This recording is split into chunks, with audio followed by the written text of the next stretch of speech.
අනිත් කුමාරවරු ඉන්නහරිලා මමන්ගේ රටවල් බලා පිටත් වුණා. ඉස්සතෝ මාදතිය තුමා වෙත පින්නා සිම්පතරේ වරද ඉන්වත් රජතුමා උනා පුරවට ඉදිපත් එනවර මම්බදත් කුමරුන් වොතුතිය තුමාට සිල්පය පෙන්නා නැබගෙන රජ පදවිය බරණම් පුර රජ ලෙස වුණා. උත්තම කුමාරයයි පුරවට වරවේ රතියගේ තුමාට තමන්ගේ ශිල්ප ශාස්ත්‍රයේ පෙන්නලා ඒ පුරවට රජකමටපත් වුණා. දැන් උත්තම රජතුමා රාජධර්මයෙන් රටරතියාව පාලනය කරනවා. බ්‍රහ්මදත්ත කුමාරයා බරණැස් පුරවරයට ගොස් සිය රජතුමාට තමන්ගේ දස්කම් පෙන්නලා බරණැස් පුරවරේ රාජකිරුළ ලබා ගත්තා.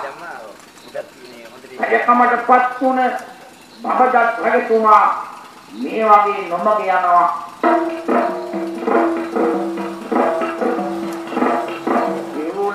දාසිය තුන මත වැඩහිඳ රට පාලනය කොට උරුණානේ බඹදත් රජ දින පතාම මප් කන්නට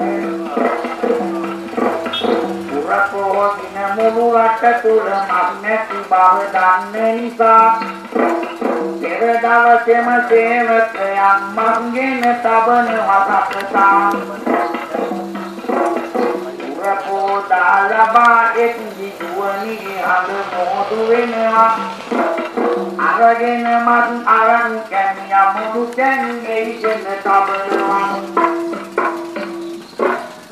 බඹදත් රජතුමා මත්කෑමට බැරි වුණා. මත්වලට විදුකම් දැක්වුවා. කෑම වේලකටම බඹදත් රජතුමාට මත් ඕන.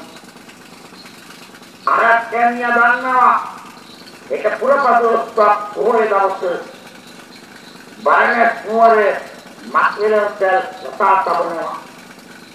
පොහොයට කලින් දවසේ මත් කොටස් දෙකක් විනැල්ලා එක කොටසක් එදා පිළියෙල කරලා බඹදත් රජතුමාට දුන්නා.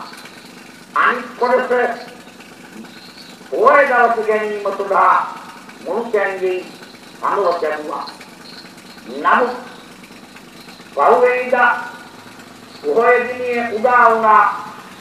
අරක්කැමියා නොදැනුවත්ම පනවා තිබු මත්කැබැල්ලට මේ වගේ දෙයක් සිද්ධ වෙනවා.